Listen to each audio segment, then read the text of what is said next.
Euranet Plus Panorama is a weekly review of European news broadcast by our network of EU radio stations. Hi, I'm Jo and you're listening to Euranet Plus Panorama. Last month's arrest of Recep Tayyip Erdoğan's main political rival, the mayor of Istanbul, on dubious charges, has brought hundreds of thousands of Turkish citizens out onto the streets. And what with the series of earthquakes that hit Istanbul this Wednesday, the city is certainly reeling. The arrest of Istanbul's long-standing and popular mayor, Ekrem İmamoğlu, is just the latest in a series of moves that have seen freedoms significantly degraded in EU candidate country Turkey over the last 10 years. President Erdoğan appears to be cracking down on dissent and threatening the freedom of the press in response to a sharp decline in his popularity. Turkish economist and political scientist Ahmet İnzel tells France's EU radio. Les sondages d'opinion montrent qui viennent d'arriver là depuis qu'il y a eu ces The opinion polls show that Tayyip Erdoğan's popularity, and above all that of his AKP party, is falling. His party's share of the opinion polls is now around 30%. OK, so it's not a total decline, but it's 30%, whereas 10 years ago this party easily managed to get some 40 to 45% of the vote. So the CHP has overtaken Erdoğan's party by 2 or 3 points in the polls. And other more interesting polls show that 73% of those polled approve of the demonstrations. The CHP is the main opposition party, and the one to which Mayor İmamoğlu belongs. And even from jail, İmamoğlu won a landslide victory to become his party's presidential candidate in the next election, which may not take place until 2028. Italian journalist and author Marta Ottaviani, whose book on Istanbul billed as a subtle and uncompromising analysis of Erdoğan's Turkey, came out just a week ago, spoke to Radio 24 last weekend. It is clear that this is a political process and clockwork justice to prevent İmamoğlu from running in the next presidential election against Erdoğan. Erdoğan has realized that for the first time there is a politician who could beat him, and in a big way too. Up till now, İmamoğlu has always beaten the candidate chosen by Erdoğan. I know Erdoğan well enough to say that he will never accept being beaten directly, especially after having been in power for over 20 years, practically as an absolute overlord. And, as Ahmet İnzel points out, the mayor's chances of getting a fair trial in the current Turkish justice system are slim to none. La justice n'a rien d'indépendant puisque depuis 2017 There is nothing independent about the judiciary.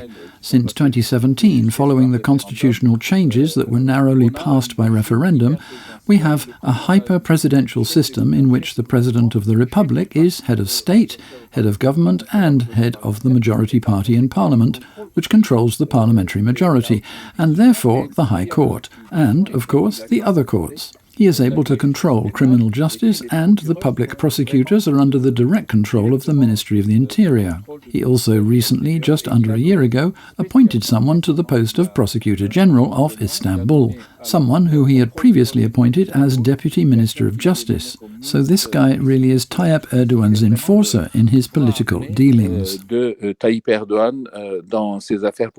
Max Zirngast is an active member of the Austrian Communist Party. Between 2015 and 2019, he spent time in Turkey, studying and working as a journalist. During this time, he was imprisoned for 3 months in a high-security prison for being a so-called member of a terrorist organisation. A broad solidarity campaign in Austria and Germany helped secure his release. It's in this context that Agora seeks Zirngast's insight on the current situation. He highlights that Istanbul's mayor is not the only potential presidential candidate in prison in Turkey, citing at least 2 other opposition leaders in the same boat. But, he goes on, there are many other political prisoners languishing behind bars there. In addition, there are intellectuals, journalists and academics who have been imprisoned in recent years or at least arrested, some of whom have left the country. There is now a very large community in exile in Germany, but also in many other European countries and the United States. This community is made up of critical voices from Turkey who have left, so to speak, to protect their own lives, but who are then naturally absent as critical voices inside Turkey. Zingast believes that this latest wave of protests stems from a growing understanding among the population that if Erdoğan is allowed to stifle or expel all opposition, then his position at the helm could be unshakable. So, what are all these countries that are currently providing refuge to Turkish political exiles actually doing about this situation? Not all that much, says Turkish political scientist Ezgi Başaran, who's based at Oxford University's Faculty of Asian and Middle Eastern Studies. In an interview with the Europeans, Başaran paints a bleak picture of the situation in Turkey. High inflation, an economy in freefall, vast poverty, and the increasingly authoritarian stance being taken by President Erdoğan.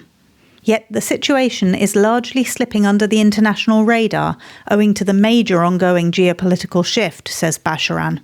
She argues that Europe has too much on its plate with the war in Ukraine to take a strong stand against Erdoğan's rising authoritarianism. Meanwhile, with Donald Trump openly admiring the Turkish president, Erdoğan is only gaining in confidence. He's done pretending, he doesn't need a facade or theater of democracy anymore, so no more concern for optics. We've seen just a handful of Western officials saying anything. 10 years ago, it would have been not comprehensible to think that the spokesperson of the US Secretary of State would come up and say, this is an internal matter, because we have Trump there. And one of the favorite politicians of Trump is Mr. Erdoğan. He's actually mimicking Erdoğan on his way to an authoritarian grip. And also Europe is in a crisis. There's a war going on, and Turkey will have a central role, I believe. It could be about deploying peacekeeping troops in Ukraine in the aftermath of a peace agreement. It has the capacity, Turkey, and the manpower to do it. So everyone is busy in this emergence of a new political order where Erdoğan is in a climate of impunity and he's dealt a strong hand. Yes, agrees Max Zingast. And Erdoğan has played that hand well. In recent years, Turkey has been very skillful under Erdoğan, very skillful in establishing itself as an international mediator and regional power. In Syria, for example, Turkey plays a major role. For the United States, Turkey is an important partner and an important gateway in the Middle East against Iran for furthering American interests. But also in the matter of Russia and Ukraine, Turkey has successfully established itself as a diplomatic hub in recent years, thereby boosting its international standing. The European Committee of the Regions passed a resolution on the 3rd of April strongly condemning the arrest and detention of local opposition leaders in Turkey and calling on the Commission's High Representative to impose some form of sanctions on the country in response to its continued backsliding on fundamental rights. At a debate on enlargement in the committee the day before, the EU's Commissioner for Enlargement, Marta Kos, felt compelled to defend Brussels' position. Her comments are shared by AMS. I could speak about Turkey, of course. We notice what is happening there. Therefore, yesterday I announced that I will not go to Antalya diplomatic forum, and I will not go to Ankara to meet the Minister of Foreign Affairs. But tomorrow we will do high-level dialogue on economy. It cannot mean that if it's happening what is happening, declining democracy, that we don't speak. The most easiest way to deal with somebody is not to speak anymore with somebody. But this is not the right way. So we have to accommodate what kind of relations do we want to have. The high-level economic dialogue mentioned by Kos was the first such event to take place since 2019 and was important to both sides, with Turkey the EU's fifth largest trading partner and the EU Turkey's largest trading partner by far and main source of foreign direct investment.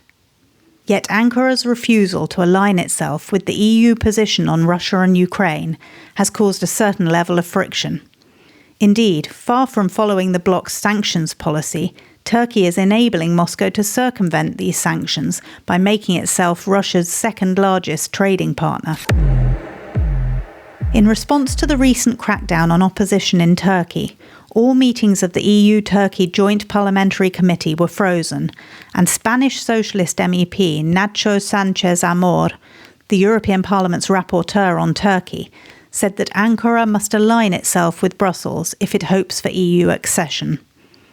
So where are we with regards to Turkey's accession prospects?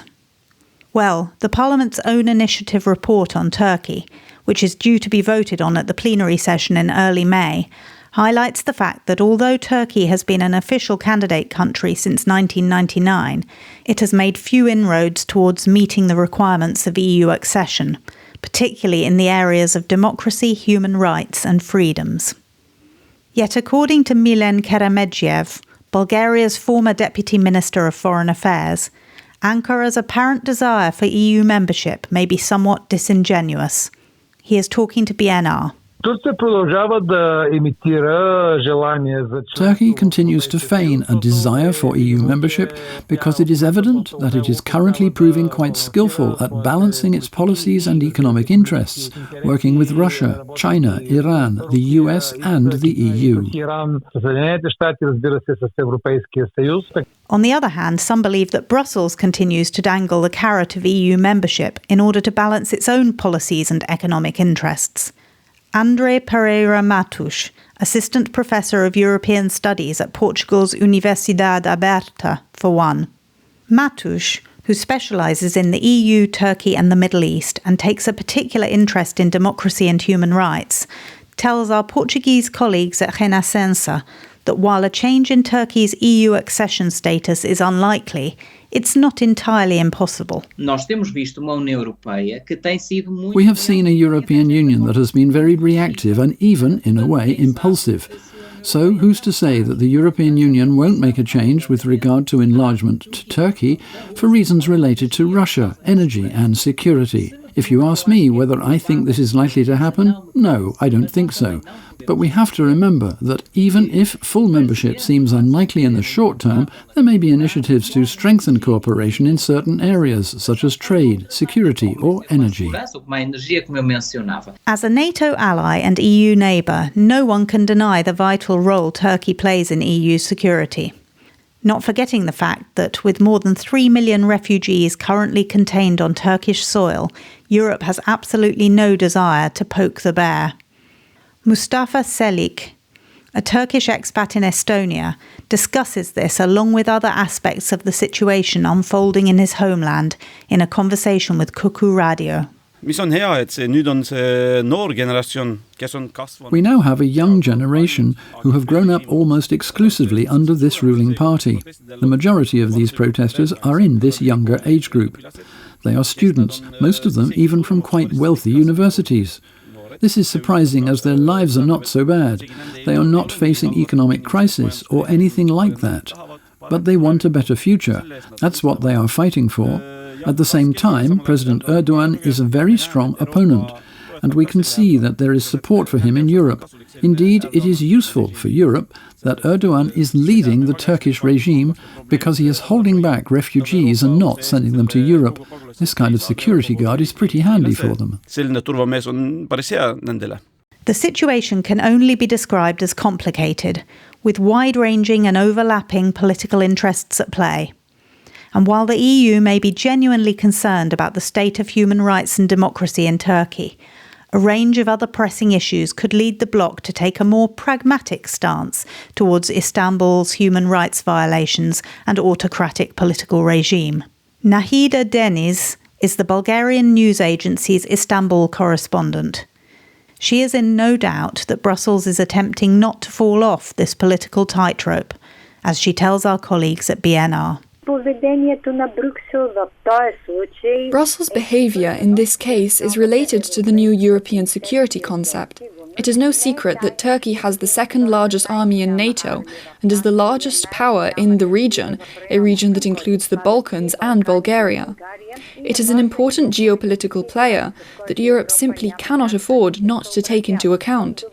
In addition, we have the migrant issue, energy diversification, Ankara's ability to mediate in crises such as the one between Russia and Ukraine, and last but not least, the fact that there is a new master in the White House, Donald Trump.